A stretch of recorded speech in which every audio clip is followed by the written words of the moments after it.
નમસ્તે વિદ્યાર્થી મિત્રો, હાર્દિક સર એકેડમી યુટ્યુબ ચેનલમાં આપ સૌનું ખૂબ ખૂબ સ્વાગત છે. આજનો જે વિડીયો છે એમાં આપણે ચર્ચા કરશું 18મી એપ્રિલના તમામ અગત્યના કરંટ અફેર.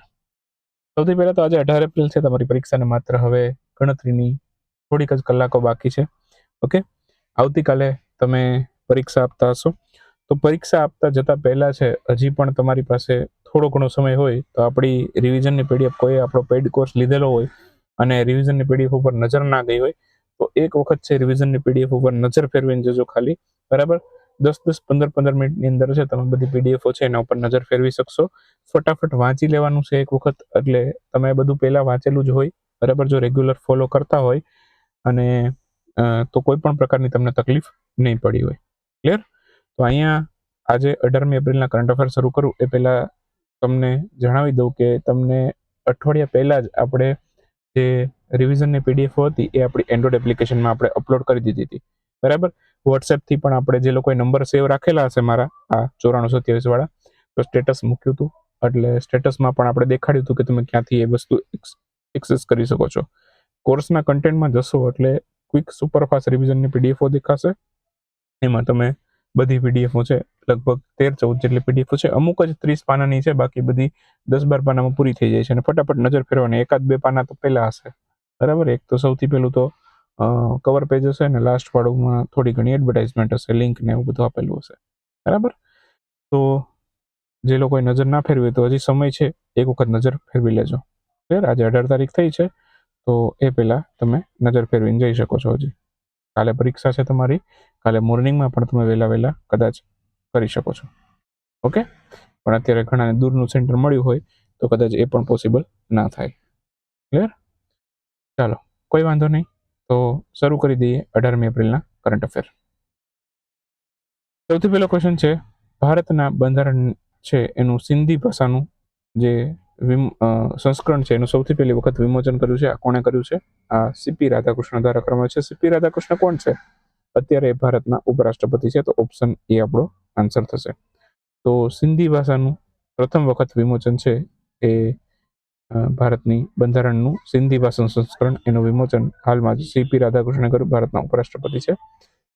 હવે ભારતના બંધારણની અંદર રાજભાષા અંગેની જોગવાઈ કયા ભાગમાં જોવા મળે છે એવું પૂછે તો ભાગ નંબર 17માં. કયા અનુચ્છેદમાં? તો કે 343 થી લઈ 351 સુધી છે એ રાજભાષા અંગેની જોગવાઈ કરેલી છે. આપણી રાજભાષા છે એ દેવનાગરી લિપિવાળી હિન્દી ભાષા છે, એ યાદ રાખવાનું. મૂળ જે બંધારણ હતું એમાં કેટલી ભાષાઓ હતી? 8મી અનુસૂચિમાં મૂળ બંધારણમાં કુલ કેટલી ભાષા હતી? મૂળ બંધારણમાં વાત કરીએ છીએ તો એમાં 14 ભાષા હતી. અત્યારે કેટલી છે? તો કે 22. આ ખાસ બંધારણની દ્રષ્ટિએ પણ ઉપયોગી થાય એવો ટોપિક છે, એટલે આને ખાસ તમારે યાદ રાખીને જવાનું છે. ઓકે, તો સિંધી ભાષા છે એ વખતે 15મી ભાષા બની હતી. 21માં બંધારણ સુધારો 1969 થી દાખલ થઈ હતી. બરાબર, 69માં સિંધી ભાષાને બંધારણની ભાષાનો માન્ય દરજ્જો મળ્યો હતો. 1992માં 71મો બંધારણ સુધારો આવ્યો હતો, ત્યારે કોંકણી, મણિપુરી, નેપાળી આ 3 ભાષા જોડાઈ હતી. તો એ યાદ રાખશું. અને છેલ્લે 4 ભાષા જોડાઈ હતી 2003માં 92માં બંધારણ સુધારાથી. બોડો, સંથાલી. બરાબર, સંથાલી આપણે જે દ્રૌપદી મુર્મુ રાષ્ટ્રપતિ છે સંથાલ સમુદાયમાંથી આવે છે, એ સંથાલ બોલી બોલે છે, સંથાલી. તો સંથાલી, મેથાલી, ડોગરી અને બોડો. તો સંથાલ છે, બરાબર, એ પણ એક બંધારણની માન્ય ભાષામાંથી આવે છે. 8મી અનુસૂચિમાં અત્યારે 22 ભાષા છે. એ સમયે કેટલી હતી? તો કે 14 મૂળ બંધારણમાં. ટોટલ ભારતમાં અત્યાર સુધી 6 શાસ્ત્રીય ભાષા હતી, 5 નવી શાસ્ત્રીય ભાષાનો દરજ્જો આપ્યો, તો ટોટલ 11 થઈ. એ પણ યાદ રાખશું. બાકી રાજભાષા આયોગની રચના 1995માં થઈ હતી. સૌથી પહેલી વખત 1955માં રાજભાષા આયોગ સ્થપાયો. કોની અધ્યક્ષતામાં? તો કે બીજી ખેરની અધ્યક્ષતામાં સ્થપાયો હતો. ઓકે, બંધારણની કલમ 373 મુજબ ભારતની જે રાજભાષા છે, બરાબર, હિન્દી દેવનાગરી લિપિવાળી હિન્દી ભાષા છે. હવે 351 અનુચ્છેદ શું કહે છે? 351 અનુચ્છેદ એવું કહે છે કે કેન્દ્ર સરકાર છે એની ફરજમાં આવે છે હિન્દી ભાષાનો પ્રચાર અને એને ઉત્થાન છે એના કામ કરો. બરાબર, મતલબ કે હિન્દી ભાષાનો પ્રસાર કરવો અને પ્રચાર કરવો એ કેન્દ્ર સરકારની ફરજમાં આવે છે. આ 351માં એવું કીધું છે. બરાબર, તો આ કેન્દ્ર સરકારનું કાર્ય છે, એને પણ હિન્દી ભાષાના વિકાસના કાર્ય કરવા જોઈએ. ક્લિયર? એના પછી નેક્સ્ટ ક્વેશ્ચન છે, હાલમાં જ ભૂમિ અસમાનતા રિપોર્ટ જાહેર થયો. આ પણ અગત્યનો ક્વેશ્ચન છે. ભૂમિ અસમાનતા રિપોર્ટ છે, બરાબર, એમાં સૌથી વધુ ભૂમિ અસમાનતા કયા રાજ્યમાં જોવા મળી છે? આ બિહારમાં જોવા મળી છે. તો ભૂમિ અસમાનતા જે રિપોર્ટ છે એ કોણે બહાર પાડ્યો? તો વર્લ્ડ ઇનઇક્વાલિટી લેબ છે, જે ફ્રાન્સના પેરિસમાં આવેલી છે, એમના દ્વારા ભૂમિ અસમાનતા રિપોર્ટ જાહેર કરવામાં આવ્યો છે. આ ભૂમિ અસમાનતા રિપોર્ટ અનુસાર ભારતમાં સૌથી વધુ ભૂમિ અસમાનતા છે એ ભારતના બિહાર રાજ્યમાં છે. ઓકે, બાકી આંકડાકીય દ્રષ્ટિએ જોવા જઈએ તો બિહાર છે એ ટોચના 10 પરિવારો પાસે કુલ જમીનનો 55% જેટલો હિસ્સો ધરાવે છે. ઓકે, ત્યાં ભૂમિ અસમાનતા એટલા માટે જ છે આ રિપોર્ટ પ્રમાણે કે ટોચના 10% પરિવારો પાસે બિહારની કુલ જમીનના 55% જમીન એ લોકો આગળ જ છે. ઓકે, અંદાજે 58% બિહારની જનતા એવી છે કે જેની પાસે કોઈ પ્રકારની જમીન જ નથી.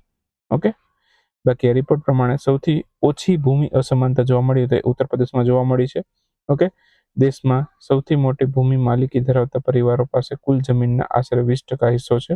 દેશની વાત કરીએ તો કુલ જમીનના 20% હિસ્સો ટોચના પરિવારો પાસે છે. ખેતી પર નિર્ભરતાની દ્રષ્ટિએ બિહાર પ્રથમ સ્થાને આવે છે, ત્યારબાદ મધ્યપ્રદેશ, ઉત્તર પ્રદેશ અને રાજસ્થાનનો ક્રમ આવે છે. આ આર્થિક અસમાનતા માપવા માટે કેનો ઉપયોગ થાય છે? તો આર્થિક અસમાનતા માપવા માટે એક ગુણાંકનો યુઝ થાય, એનું નામ છે ગિની ગુણાંક. ગિની કોએફિશિયન્ટ કહેવાય એને અંગ્રેજીમાં. તો એનો સીધો સંબંધ અસમાનતા સાથે આવે છે. ગિની ગુણાંક આનો કઈ રીતે માપવાનું? તો કે ગિની ગુણાંક જેમ ઊંચો હોય એમ અસમાનતા વધારે હોય એવું સમજવાનું, નીચો હોય એમ અસમાનતા ઓછી. તો ઉત્તર પ્રદેશમાં ગિની ગુણાંક ઓછો હતો, બિહારમાં વધારે હતો. એવી રીતે. વિશ્વ વિરાસત દિવસ ક્યારે ઉજવેલો છે? વિશ્વ વિરાસત દિવસ છે દર વર્ષે 18 એપ્રિલે આવે છે. તો આન્સર આવશે 18 એપ્રિલ. ઓપ્શન ડી આપણો જવાબ થશે. તો હાલમાં જ છે ઓકે વિશ્વ વિરાસત દિવસની ઉજવણી કરવામાં આવેલી છે અને એ ક્યારે કરી છે? 18મી એપ્રિલે કરવામાં આવી છે. ઓકે, વિશ્વ વિરાસત દિવસ કહેવાય, વર્લ્ડ હેરિટેજ ડે કહેવાય, વિશ્વ ધરોહર દિવસ પણ કહેવાય. બધામાંથી ગમે એ પૂછે તમારે આન્સરમાં એક જ વસ્તુ લખવાની, 18 April. Okay, world heritage week પણ હોય છે, 19 નવેમ્બરથી 25 નવેમ્બર દરમિયાન હોય છે. ઓકે, સંયુક્ત રાષ્ટ્રમાં 22 નવેમ્બર 1983 સંયુક્ત રાષ્ટ્ર જનરલ એસેમ્બલીના 22મા સત્રમાં 18મી એપ્રિલનો જે દિવસ છે એને વિશ્વ વિરાસત દિવસ તરીકે ઉજવવાનું નક્કી કર્યું. ઓકે, એ 1983માં નવેમ્બર મહિનામાં નક્કી કર્યું હતું. સૌથી પહેલી વખત ઉજવાયેલો હતો 1984માં. એ યાદ રાખજો, સૌથી પહેલી વખત ઉજવાયો ક્યારે એવું પૂછે તો 1984 લખવાનું. ઓકે, ભારતમાં ટોટલ વર્લ્ડ હેરિટેજ સાઇટની સંખ્યા કેટલી? તો કે 44. કઈ કઈ અગત્યની છે એને યાદ રાખી લઈએ. અમદાવાદ શહેર ભારતનું સૌથી પહેલું વર્લ્ડ હેરિટેજ સિટી બન્યું છે, કે સૌથી પહેલું સિટી છે કે જેને વર્લ્ડ હેરિટેજ સાઇટનો દરજ્જો મળ્યો હતો. 2019માં પછી જયપુર પણ બન્યું હતું, 38મું વર્લ્ડ હેરિટેજ સાઇટ હતું. 21માં તેલંગાણા છે, ત્યાંનું રામપ્પા મંદિર છે, અને ગુજરાતના કચ્છ જિલ્લામાં આવેલું ધોળાવીરા, એને વર્લ્ડ હેરિટેજ સાઇટનો દરજ્જો મળ્યો હતો. ગુજરાતમાં ટોટલ વર્લ્ડ હેરિટેજ સાઇટ કેટલી? તો કે 4. ચાંપાનેર 4માં બની, રાણકી વાવ 14માં બની, અમદાવાદ શહેર 17માં અને ધોળાવીરા છેલ્લે 21માં બન્યું હતું. હવે લેટેસ્ટ યાદ રાખી લો, આ બધી યાદ નથી રાખવી આપણે, એટલું બધું મગજ નહીં કરશું. ગુજરાતની યાદ રાખો, લેટેસ્ટ યાદ રાખો. તો ગુજરાતની છે એ તો યાદ રાખી લીધી. લેટેસ્ટ 24ની યાદ રાખો તો ચિરાઈદેવ મોઈદમ આસામનું હતું, એને વર્લ્ડ હેરિટેજ સાઇટ બની હતી. અને લેટેસ્ટ હમણાં 44મી બની, મરાઠા મિલિટરી લેન્ડસ્કેપ બની, બરાબર? તો એને પણ યાદ રાખશું. સૌથી વધારે વર્લ્ડ હેરિટેજ સાઇટની સંખ્યા કઈ હતી? મહારાષ્ટ્રમાં છે, એને પણ યાદ રાખજો. ચાલો, એના પછી ભારતની એનટીપીસીએ કયા દેશની ઈડીએફ નામની કંપની સાથે પરમાણુ ઉર્જા પ્રોજેક્ટ માટે કરાર કર્યા છે? તો ઈડીએફ ફ્રાન્સની કંપની છે. પરમાણુ ઉર્જા પ્રોજેક્ટ માટે એનટીપીસી અને ઈડીએફ વચ્ચે કરાર થયા છે. તો ફ્રાન્સની ઈડીએફ અને ભારતની એનટીપીસી બંને વચ્ચે પરમાણુ ઉર્જા માટે કરાર થયા છે. બાકી સમજૂતીનો મુખ્ય ઉદ્દેશ ભારતમાં સ્વચ્છ અને ભરોસાપાત્ર ઉર્જા સ્ત્રોત તરીકે પરમાણુ ઉર્જા પ્રોજેક્ટ છે એનો વિકાસ કરવો, બરાબર, અને પરસ્પર સહયોગ વધારવો, એનો મુખ્ય ઉદ્દેશ છે.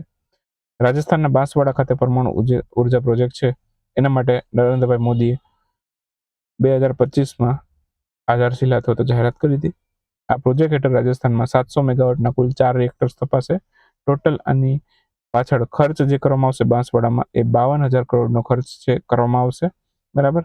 700 મેગાવોટના 4 રિએક્ટર બનશે અહીંયા, બરાબર. પ્રિસાઇઝ હેવી વોટર રિએક્ટર બનશે અહીંયા. ઓકે, તો એ યાદ રાખશું. બાકી ભારતનો પ્રથમ પ્રોટોટાઇપ ફાસ્ટ બ્રીડર રિએક્ટર એ તમિલનાડુના કલ્પક્કમમાં સ્થપાયો. એ પણ આપણે મેં તમને કીધું 2-3 વખત રિવિઝન કરાય છે એટલે યાદ રહી જાય. પ્રોટોટાઇપ ફાસ્ટ બ્રીડર રિએક્ટર પૂછીએ, સૌથી પહેલો ભારતનો એ તમિલનાડુના કલ્પક્કમમાં સ્થપાયો. બાકી ભારતના પરમાણુ ઉર્જાના પિતા પૂછે તમને તો ડોક્ટર હોમી જહાંગીર ભાભા, એમને પણ યાદ રાખી લેવાના તમારે. ભારતના કયા રાજ્યમાં કલાઈ-2 અને કમલા નામના 2 હાઇડ્રો પાવર પ્રોજેક્ટ ચાલી રહ્યા છે જેના લીધે ચર્ચામાં હતો? તો આંધ્રપ્રદેશની વાત છે આ. કલાઈ-2 જળ વિદ્યુત પરિયોજના અને કમલા બંને આંધ્રપ્રદેશમાં ચાલે છે, તો આન્સર આવશે ઓપ્શન બી આંધ્રપ્રદેશ. તો હાલમાં જ કેન્દ્રીય કેબિનેટે કલાઈ 2 અને કમલા 2 હાઇડ્રો પાવર પ્રોજેક્ટ સ્થાપવા માટે મંજૂરી આપી છે. આના માટે ટોટલ બંને માટે મેગા હાઇડ્રો પાવર પ્રોજેક્ટ માટે જે ખર્ચ થવાનો છે એ 50,175 કરોડ રૂપિયાનો ખર્ચ થવાનો છે. કલાઈ 2 નો જે કુલ ક્ષમતા છે એ 1200 મેગાવોટની રહેશે અને કમલા હાઇડ્રો પાવર પ્રોજેક્ટ જે છે એની કુલ ક્ષમતા 1720 મેગાવોટની રહેશે. કમલા જે છે લોહિત નદીના અંજા જિલ્લામાં અરુણાચલ પ્રદેશમાં બનશે અને કમલા જે છે બરાબર એ અરુણાચલ પ્રદેશના કુરુંગ મેકુમે જિલ્લામાં બનશે. ઓકે, તો આ પ્રોજેક્ટ જે છે એમના દ્વારા જે તે રાજ્ય છે એને કુલ વીજળી ઉત્પાદનના 12% વીજળી છે મફતમાં આપશે. લોકલ એરિયા ડેવલપમેન્ટ ફંડ છે એ વધારાની 1% વીજળી મફતમાં ફાળવશે. તો આથી અરુણાચલ પ્રદેશ છે એને ત્યાંનું નોર્થ ઇસ્ટના પાવર હાઉસ તરીકે પણ ઓળખવામાં આવે છે. ચલો, ગગનયાન મિશન માટે બીજો ઇન્ટિગ્રેટેડ એરડ્રોપ ટેસ્ટ છે એ કયા સ્થળથી કરવામાં આવે છે? તો બીજો ઇન્ટિગ્રેટેડ એરડ્રોપ ટેસ્ટ છે એ આંધ્રપ્રદેશમાંથી કર્યો છે. ઓપ્શન સી આપણો આન્સર થશે. આંધ્રપ્રદેશમાંથી આ કરવામાં આવે છે. હાલમાં જ ઇસરો દ્વારા ગગનયાન મિશન માટે બીજો ઇન્ટિગ્રેટેડ એરડ્રોપ ટેસ્ટ છે એ આંધ્રપ્રદેશના હરિકોટા ખાતે આવેલા સતીશ ધવન સ્પેસ સેન્ટર ખાતેથી કર્યો છે. પરીક્ષણમાં ટોટલ જે યુઝ કર્યું હતું હેલિકોપ્ટર એ છે ચિનુક.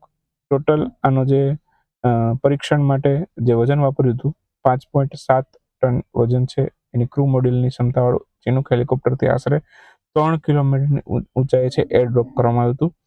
આ ગગનયાન મિશન છે ઓકે, એ ભારતનું સૌથી પહેલું માનવયુક્ત અંતરિક્ષ મિશન છે. બરાબર, એર ડ્રોપ એટલે કે હેલિકોપ્ટરમાંથી આખું અંતરિક્ષયાન નીચે પાડ્યું કે સક્ષમ છે કે નહીં લેન્ડિંગ માટે. બરાબર, કેમ કે એમાં સાચા જીવિત અંતરિક્ષ યાત્રીઓ ફરી પાછા પરત આવવાના છે એટલા માટે. આવા બધા અંતરિક્ષ ક્ષેત્રમાં તાલીમ સંશોધન માટે લદ્દાખમાં પણ 2 મિશન ચાલે છે, મિશન મિત્ર અને હોપ. આ બધું લદ્દાખમાં પણ ચાલે જ છે, તે જૂના પોઈન્ટમાં ચર્ચામાં હતું જ.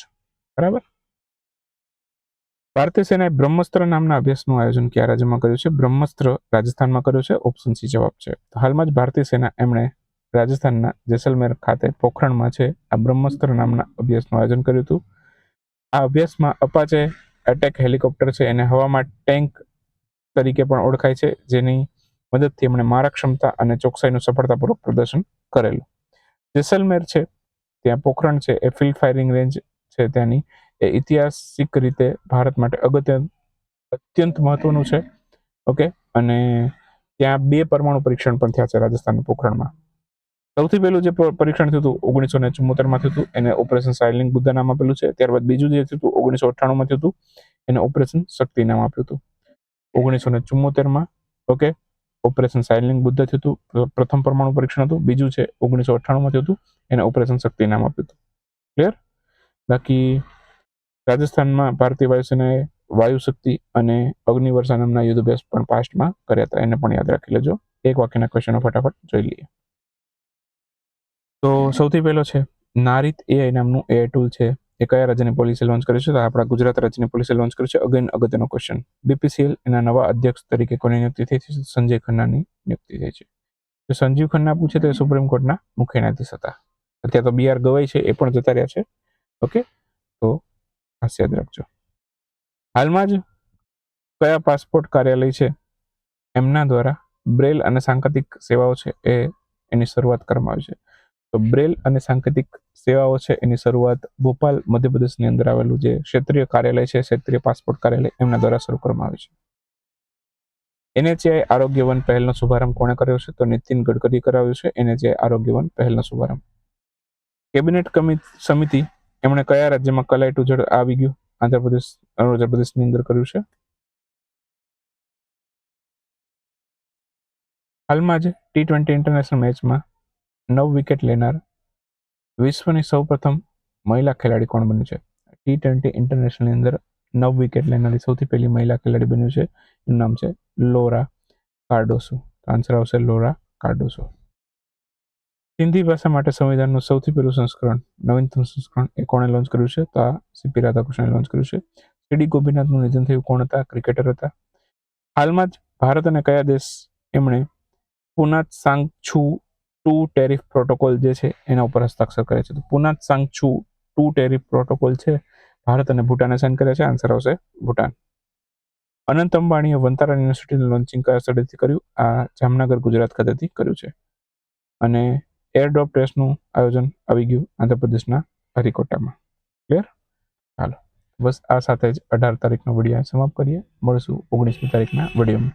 ઘણી વખત કેવાય કોઈ ટોપિક છે ઓનલાઈનમાં લીધા હોય બરાબર પહેલા, અને પછી પાછળથી એમ થયું કે આમાં થોડીક ડિસ્ક્રિપ્ટિવમાં ચર્ચા કરવા જેવી છે, તો પછી ઓનલાઈનમાંથી હટાવા રહી ગયા એટલે ક્વેશ્ચન રિપીટ થઈ જતા હોય છે.